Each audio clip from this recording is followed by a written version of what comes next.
Is this a Christian world and we're all just living in it? Today we're going to take a look at a sit-down. It's not too recent, but it was a little while ago, maybe about 11 months ago, 12 months ago, with Sam Harris and Alex O'Connor. We're just going to take a few clips from their podcast that they had together, their conversation, and just kind of break it down. And I'm going to give my point of view and what I took from it, and how I view what they believe and what they're standing on is borrowed from a Christian worldview. My name is Brandon Fogal. This is Evolution. Let's get into it. All right, so there are a couple clips, two clips we're going to look at, but I wanted to start it off with just listening to their discussion. It was very good. I love listening to Sam Harris. I love listening to Alex O'Connor. They both bring good perspectives, and they are both brilliant men. They're very smart, very smart. So I would give them that. And they're just amazing at articulating what they believe and what they're arguing for. But some of the things that they talk about in this discussion, I would say Alex seems a little bit more tethered to his foundation of the moral argument, as opposed to Sam Harris's view of the moral argument and the moral landscape. I think his argument breaks down when you really hash it out and take it to its logical conclusion. I wanted to start off with, first of all, just a couple clips. We're going to look at the first one first, and then I'll give my opinion, my breakdown, and how I viewed it when I was watching it, because I just absorbed so much of what they talked about. It was very good. The whole sit down is very good. So I have the link to the video, a link to Alex O'Connor's YouTube channel, so you can check that out. But we're going to take a look at just this sit down that they had together. All right, so this is the very first one. Just to get set the scene, Sam Harris, he argues for that the atheists have a moral argument, that there is a actual ought, an actual should that is there that can even be deduced from an atheist perspective and worldview. Sam Harris, on the other hand, continues to kind of challenge him on that and saying, where do you get the should from this is that we experience in reality? And he continues to press Sam in his argument, in his belief, and he comes to the conclusion, he says, we're saying a lot of the same things, but we're still disagreeing on a fundamental issue. And let's just take a look at this first clip we're gonna break down. It's weird. I think we almost agree in that. Me being an emotivist and just thinking that all there essentially is people's preferences and people acting in accordance with them. It almost sounds like you agree with me, and this whole thing about tacking on the should. Well, but correct me if I'm wrong. Should is shorthand for a lot that we know about human minds and human societies that deeply matters to us, right? We know quite a bit about the difference between the best possible lives and the best possible relationships and the worst possible, right? And so, and insofar, the shorthand is, if you could push that button, you really should do it, right? In fact, you should be willing to pay a fair amount of money to do it, right? Like, you should be able to, you should be willing to make some sacrifice personally to do it. And if I'm talking to someone who says, well, I don't see any of that, right? I don't see why I should even just lift a finger to do that, right? There may not be, I think there probably are ways to argue that person, closer toward pushing the button if they're, neurologically intact. Sure. Right? Yeah, you could say, oh, did you consider the fact that there are people who might be miserable right now, whose misery would be reduced, and there are people who you might meet tomorrow who you might fall in love with, that your future wife who's out there. Okay, so they go into this argument about Alex, who was the first one speaking. He continues to push that it's really a matter of preference, and Sam Harris always comes back and said, you're reducing it to not the significance and weight of these issues that you're talking about when you just say preference, because preference can mean I prefer chocolate ice cream as opposed to vanilla. I prefer a sunny day as opposed to a cloudy day. I prefer going to the beach as opposed to going to the mountains. And Alex is really trying to wrap his head around, and he's really trying to understand, I get what you're saying, and I'm following it out, but the things aren't going together. The lines aren't crossing. There's no intersection between what you're saying as opposed to when we draw it out to its fundamental, final conclusion in the matter, and we take all of the all of the points and put them together, they don't line up. They don't make sense. And he continues to challenge him on that. And Sam Harris, he goes into a lot of just, I think, circular arguing in what he's saying, because everything he says, he draws it out and he keeps going. And I think he's finding a lot of the things as he's discussing it with Alex, because a lot of the things he's not really logically making sense. Because I view Sam Harris as a very logical person, but no matter how many times you say something over and over, I don't think it's reaching the masses. I don't think it's reaching what the argument really entails, because I would argue and say that the atheists are living in borrowed time. They're living in a house that is currently not theirs. And I would say that the house belongs to the Christian worldview. And Sam is continually borrowing from Christianity and deducing a lot of morality from it by just basically the moral law that we all understand is out there. And he's trying to take his argument and infuse it into that and just say that his argument stands up against Christianity, as opposed to the Christian argument is, we understand that there is a moral law above us, and we're taking that from what the moral law says, and we're just basically extrapolating it and presenting what we all know is true. There are things I would say, and I get it, a lot with atheists, they immediately will point to certain things in morality in the Christian Bible, the Bible that we have, the corpus that we have in the biblical literature. And they would say there are certain things in the Bible that don't match up to what we would understand as good morals. And I think they always go to, and these are the ones that stand out to me the most, is slavery and what happens in the Old Testament with the Israelites going in and basically conquering other nations and putting them, defeating them and destroying them and just and taking over their land. And I get that. Those are very tough things to talk about. And I'm definitely open to talking about it. I'll actually go into slavery a little bit and how I would, as a Christian, because I am coming from it from the perspective of a Christian, how I would understand slavery. But before we get into that, I want to also take a look at the next clip, which Alex, they fall on this argument where it's basically, say you're in a room and your family is in another room and they're held by captors and they're being tortured. And Alex is saying, I can't say that those people that have my family captive are actually doing anything wrong, but I would just prefer that they don't. And Sam immediately comes back and says, do you understand the gravity of what you're saying? You're reducing it to something that doesn't matter at all. And I would say that to Sam, if you say that people my family's being tortured in another room, I would prefer that they don't.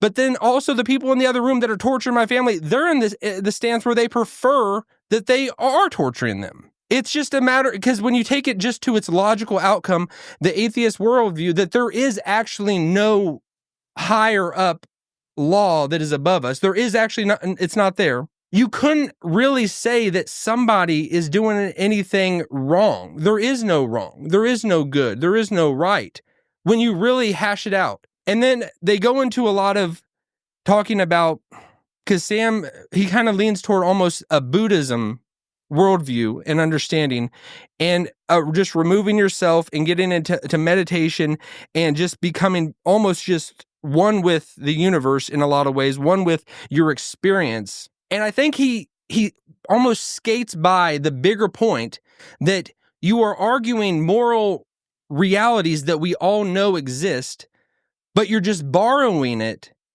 from a Christian worldview and this almost just hijacking it and then running off with your own belief system. Because I would say the Christian worldview is the worldview that we all inhabit. And I wanted to talk about just this analogy, and all analogies break down eventually. They don't all fully work when you take every bit and piece of it. But I would say an analogy we could take is that this world that we live in is God's house. is the Christian's house. We're all living in it. We have examples that our Father that this is his house, but he's just away. He's not here right now. And we have an explanation for why he's not here and why everything is not exactly perfect. But we have fingerprints of our Father. We can go to his room. We can see his closet. We can see our Father's suits and clothes and all that he has in there, his shoes. We can go into our living room and we see pictures on the wall, pictures that demonstrate that he is really there and he lives here. He's just away right now. He's not here, and we can't say he's here. He's not in the house, but we are living in the house, and everybody is living inside the house. And we are all just making our arguments for why we're inside this house. And we're just trying to, as much as possible, prove that our belief is stronger than someone else's belief. And I would say that the atheist is trying to disprove the existence of our Father that is there, saying he's not really here. These things that watch on the dresser, that it's not really his. It's just something that appears to be his. It's something that just seems like it was his, but it's really not. And there's an explanation why that watch somehow got put together and is perfectly intact and looks like a man that lived there. That looks like there is a reason why it is there, and and just use all this reasoning and argument and a lot of flowery language to disprove that our Father's there. But they're just borrowing it. They're just borrowing from everything because they can't step outside the house. So they're inside of it making arguments about the house and saying that, no, this Father that you're talking about, who's away on business, he's really not there. You just think he is. You're the one that's deluded. You're the one that is crazy and thinking all this. As opposed to the Christian is like, we're all inside this house. We all have this evidence that he's here, whether it's the evidence of just and you can bring it home to this world is so intricately put together, and you can see the fingerprints of an intelligent designer in everything, to how everything works together, to how we orbit around the sun, to how we're just flying through space and not just incinerated or just imploding at every moment. But we are all all these molecules are being held intact. There is evidentiary explanation for everything. So I would just start with that, but we're going to take a quick look at what I was talking about, where Sam and Alex, they discuss the matter of preference, and Sam is just saying it's a matter. You're saying it's preference, and that's diminishing the significance and weight of every moral issue that we know is there. And Alex is saying, no, it really is just a matter of preference. How could I say that I'm standing in the right and someone else is standing in the wrong when we are following out this atheistic worldview that we have? There is no intelligent designer. There is no being that is above us. We're all just evolutionary species that have just come together, and we're molecules in motion, and that's all we are. All right, but let's take a quick look at this second video. It seems natural for me to say, of the worst possible misery, that I prefer it not to be the case. It just seems so much more unnatural. Doesn't it sound psychotic to say that? Psychotic or psychopathic? Like either you're not tracking. I mean, just imagine, you're held by your captors in a room away from your family, and but you can hear the screams of your family in the next room, and they say to you, you want us to stop torturing your family because you just give us the information that we know you have, and you say, well, I obviously have a preference that you not torture my family as you're doing right now, but I mean, like that aloofness from the details of what's actually happening. I would put it so. But it doesn't actually track the way you would feel and would be right to feel given the kind of being you are, given the circumstance. Like I would really, really, really prefer for that not to happen. Even more like how much ice cream could they offer? Counterweight that preference? Well, I suppose. Okay, so right there, I would say Sam and Alex they got both sides of the coin, and they're arguing it from both sides as atheists, but they're coming to a different conclusion on both sides. So if you combine what they are saying, you would almost land at the Christian worldview. Because Sam, if he really believes what he is saying, that there is and I sometimes struggle when I listen to Sam Harris talk, if he really believes what he is saying, because whenever he talks it all through and he keeps going and going and arguing for there is a actual moral high ground, and it's really just the person's ultimate well-being that they're concerned with, and we just know things are right, we just know things are wrong, and we can have this degree of this is more wrong than that, this is more right than that. Whereas if you actually followed it to its full conclusion, it's arguing for that we know there's a moral law. We know there is a moral law, and Alex, he is borrowing from the Christian worldview as well, because he understands that certain things are right. But his disconnect is that he has followed it to its full conclusion because he just is sitting in his atheistic perspective. And these two, they're not crossing. It's like the hairs, like the lines are not crossing. Both of them are coming from different perspectives. Both are disagreeing. But I almost respect Alex's position more because he has followed it to its full conclusion. He's logically played out all of it with, if we stand in our atheistic perspective, that we're going to see that nothing really matters. Nothing really has weight or significance, and no person's viewpoint is better than another person's. I almost respect that more, but Sam, I think, is almost closer to the target because he sees that there is true weight in saying that something is wrong. We all understand that there's good, there's something that is evil. Those words are meaningless if we don't take into account a moral law, and if there is a moral law, if there is law, like, because they both can get on board with the laws of physics, but they can't get on board with the moral law and agreeance on that. And so I would say that their disagreement is just, they're not seeing the full picture, and they're not really understanding the full weight of the Christian worldview. They're not truly understanding.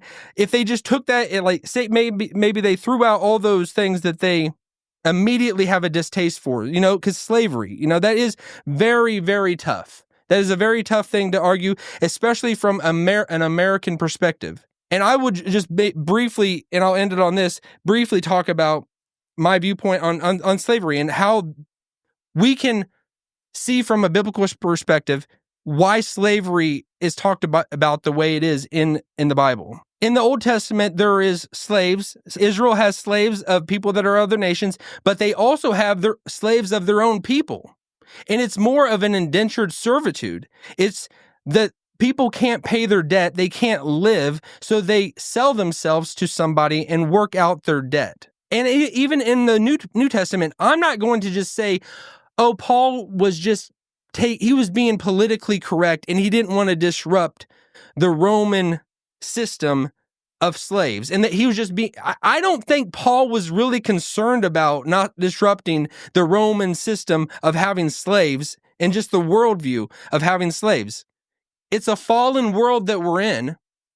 Prisons aren't ideal, but it's a fallen world that we're living in, and prisons are necessary. And in that culture, in that time period, slavery was acceptable. It was acceptable.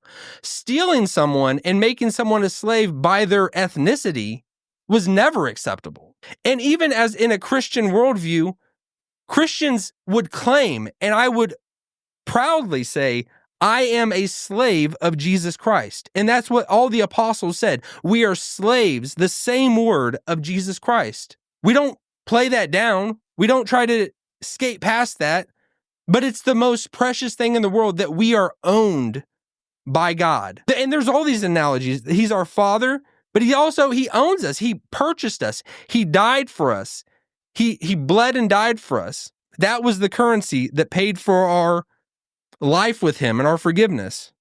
So I think Christians, because especially coming from this American version that we have and this history we have a blemish on American history, because we enslaved a certain ethnicity. But that was never a part of the Bible. And that was always immoral and wrong. And people can take any Bible passage and take it out of context and use it for their own political gain. But we can't just discount it and say, and try to reread what was meant there. No, their slaves was acceptable. It was a part of this world that we are in. The ownership of someone, if someone sell what they have, they couldn't afford to live and they needed to be taken care of, so they sold themselves to somebody. But this isn't all there is, We think that, oh my gosh, that's the worst thing imaginable. But that is just, we are living in a mist, like just a vapor that is just here for a second, and we're about to step into eternity. Selling yourself, and it's the necessary, I guess you could say, the necessary evil for living in a fallen world that people had to be taken care of. It's not to say that we need to have slaves now, but it's not to say that it wouldn't be the worst thing. If someone willingly submits themselves and they wanted to give themselves to somebody, and that's how they were needed to live, that's what the Bible had prescriptions for that. The Bible had prescriptions for that. So I just know that all these Christians in our day and age want to just kind of whitewash what it says in the Old Testament, what it says in the New Testament, and just say, well, we've come to a higher level understanding. Whereas, let's take the Bible at what it meant. It's maybe not the best scenario, but it was what life was about, and it's not the most it's not the most evil, because we are all slaves of God. We are all slaves of Jesus Christ when we surrender to him. So there's that picture that we are well taken care of as Christians. So I wanted to just look at both of those perspectives. Sam Harris, Alex O'Connor, I madly respect both of them. And I want to make that clear. I madly respect both of them. I love listening to both of them. And I think that they both bring a lot to the table, but their arguments would make a lot more sense if they just bowed the knee to what they know is true. Because we can't just skate past that and say we all, the Bible presents that we all know that this is true, that God is out there. He's out there. But we have to suppress the truth because we want to live in our own sin. We want to live our own way. We don't want to surrender to our Maker. So I'll leave that with you. And I want to just say, always keep evolving to the best version of you.